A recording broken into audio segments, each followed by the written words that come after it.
ఇంట్లో ఎక్కడ కనిపించకూడదు. నువ్వు మారు మనసు పొందానన్నావు, దేవుడిని నమ్ముకున్నానన్నావు. అంటే దేవుడిని ఎన్నుకోకుండా దొంగ పని చేశానన్నావు. అప్పుడు అవన్నీ తీసేసేవాడు. దురాత్మని నువ్వు పోషిస్తున్నావా? నీ ఇంట పెట్టి అక్రమాలతో చేయి కలుపుతున్నావా? రాజీ పడుతున్నావా వాటితో? పొరపాటున ఆ స్థితి మీకు రాకూడదు.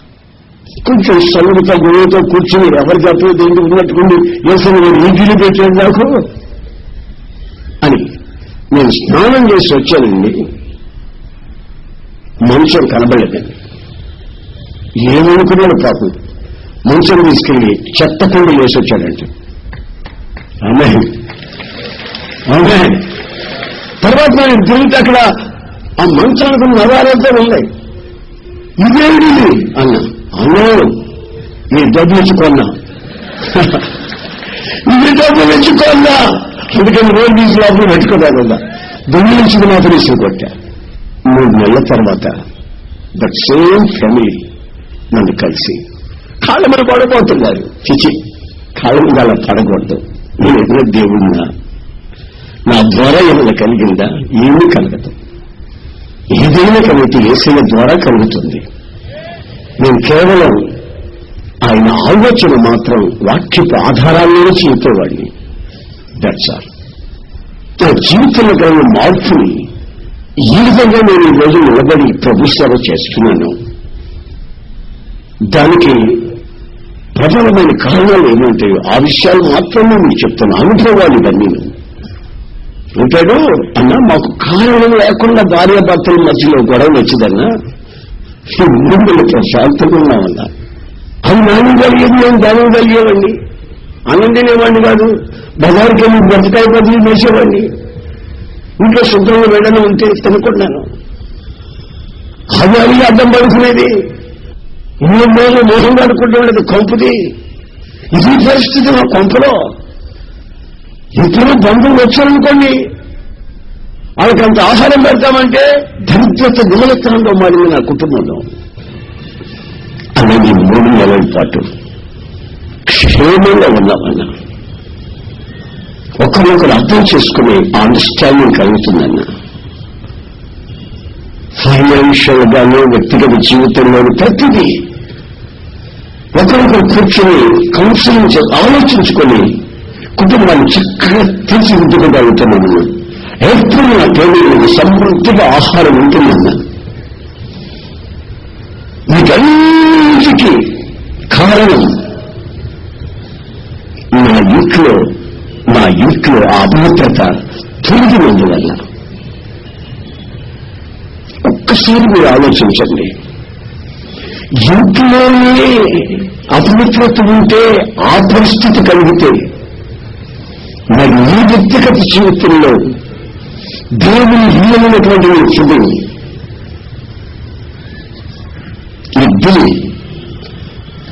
ఈ హృదయం ఆయన కాలం, ఆయన నీరు. దీనిలో ఏ అపవిత్రత నిలిచి ఉన్నా ఆ అపవిత్రత చూడ నువ్వు పొందే అనర్థాలు, నష్టాలు, కన్నీళ్ళు, శాపాలు ఎలా ఉంటాయో ఒక్కసారి మీరు ఆలోచించి చూడండి. నేనంటాను, నిన్ను ప్రభు జ్ఞాపకం చేసుకోవాలి, నీ పిల్లల్ని ఆయన జ్ఞాపకం చేసుకోవాలి. అలా అయితేనే మాత్రమే ఈ బ్రతుకుబాట సవ్యంగా సాగిపోతుంది. ఒక నుంచి నేను పిలిచాడు, ఏమండి అసలు గారు మా ఇంటికి అర్జెంట్గా 5 రావాలి మీరు. ఎందుకని? అక్కడికి వచ్చిందని చెప్తారన్నాడు. ఎందుకు బ్రదర్? అక్కడికి వచ్చిందని చెప్తారన్నాడు. సరే పిలిచాడు కదా వెళ్దాం, ఖాళీగా ఉన్నాను కదా అని వెళ్ళానండి. వెళితే హడావుడిగా ఉన్నాడు, బిజీగా ఉన్నాడు. వీళ్ళు బంధువులంతా వచ్చిన్నారు, సోకుగా వచ్చారు. అబ్బో ఆ సోకు నేను ఇప్పుడు వివరించలేను. నేను కూర్చొని వాళ్ళ అబ్బాయి పిలిచి అడిగాను, బాబు నాన్నగారు పిలిచారు ఎందుకు పిలిచినట్టు అని. అది ఏళ్ళది పక్కన స్థలం కొనబోతున్నాం, దాని సంగతి ప్రార్థన చేపిస్తాను, పిలిచుంటాడండి అన్నాడు. ఓకే అనుకున్నాను. అతను పిలిచిన భార్య వచ్చింది. హడావుడిగా ఉన్నాడంతాను. ఏంటన్నా నన్ను పిలిచారు ఏం సంగతిని కాదండి, కొత్త బైబిల్ టేబుల్ అది కొన్నారు, 3 లక్షల రూపాయలండి, దానికి ప్రార్థన చెప్తే పిలిచించాడండి అని ఆమె అలా వెళ్ళింది. ఎవరిని అడిగిన ఒక్కొక్కరు ఒక్కొక్క కాసు చెప్తున్నారు, ఏదో కారణం చెప్తున్నారు, అందుకు పిలిచింటారు, అందుకు పిలిచింటారండి. అప్పుడు అర్థమైంది నాకు, ఆ ఇంట్లో సిన్సియారిటీ, యథార్థత లేదు. ఒక్కొక్కరు ఒక్కొక్క అభిప్రాయం, ఒక్కొక్కరు ఒక్కొక్క మాట, ఎవరికి సంబంధం లేదు. మన ఇంటి వారు ఎవరో అతను ఎవరో అది కుటుంబంలో మరేంటో నాకు అర్థం కాదు. ఒక ఫ్యామిలీ అన్నప్పుడు పట్టు విడుపులు ఉండాలి, వ్యక్తులు ఒకరినొకరు సహించాలి, క్షమించాలి, ఒకరినొకరు భరించాలి. అప్పుడు అది కుటుంబంగా కట్టబడుతుంది. అది యేసుక్రీస్తు వాక్యం ద్వారానే తెలుస్తుంది. లేకపోతే పంతం అంటూ జీవితాలు శాపంగా మార్చుకొని కొన్ని కుటుంబాలు నరక కోపాలైపోతున్నాయి. అయ్యా నేర్పించింది ఎందుకో తెలుసా మిమ్మల్ని? దేవుడు మీకు చెప్పే వాక్యాన్ని నేను మీ ద్వారా విని బాగుపడాలని, ఆత్మీయంగా ఎదగాలని మిమ్మల్ని ఖండించండి, మిమ్మల్ని మాకు బుద్ధి చెప్పండి, మిమ్మల్ని ప్రచురించండి. అంతేకాని అంతకు మించి మిమ్మల్ని పిలవలేదయ్యా. ఆ వాక్యం చదువుతున్నప్పుడు నా హృదయం ఉప్పొంగింది. ప్రతి క్రైస్తవుడు ఇలాంటి ఆశ దుఃఖం కలిగి ఉంటే ఈ రోజు మన దేశం ఇలా ఉండేదా? నేను గురించి మిమ్మల్ని ఎందుకో తెలిసిన ఆమె నేను వాక్యం వినాలి, నా ఇంటి వారు వాక్యం వినాలి, నా స్నేహితుల బంధువుల వాక్యం వినాలి. మీకు ప్రభు చెప్పింది అంతా చెప్పండి, లేదు దాచవద్దు. ఇంకోసారి నేను పిలుస్తారో పిలవరు అని చెప్పి నేను ఖండించడం, బుద్ధి చెప్పడం, హెచ్చరించడం మానేస్తే నేను దైవ సేవకుడు కాకపోవడం దాకా చెప్పవలసింది నిక్కచ్చిగా మూమెంట్లు లేకుండా చెప్పవలసినది చెప్పి, ఏ కొండలైనా ఇనుప కొండల నుంచి ఈడ్చినట్లు ఈడ్చి ఆ ప్రభు సింహాసనంలో నిలబెట్టాలని, అది ఒకే ఒక కోరికతో నేను చేయవలసిన పని నేను చేయకపోతే, శ్రద్ధగా చేయకపోతే నాకు ఈ వినోద కూడా పోగొట్టుకునే అవకాశం ఉంది. దేవుని కొంచెం దూరమైతే ప్రమాదం ఉంది. ఎవరో ఒక తల్లి నా దగ్గరికి వచ్చింది, అయ్యో నేను స్వార్థకురాలు నేనింది. మంచిదమ్మా అన్న, నన్ను సహాయం చేయమంటారా, మీకు పేదరాలు ఉన్నట్టున్నావు అన్నా.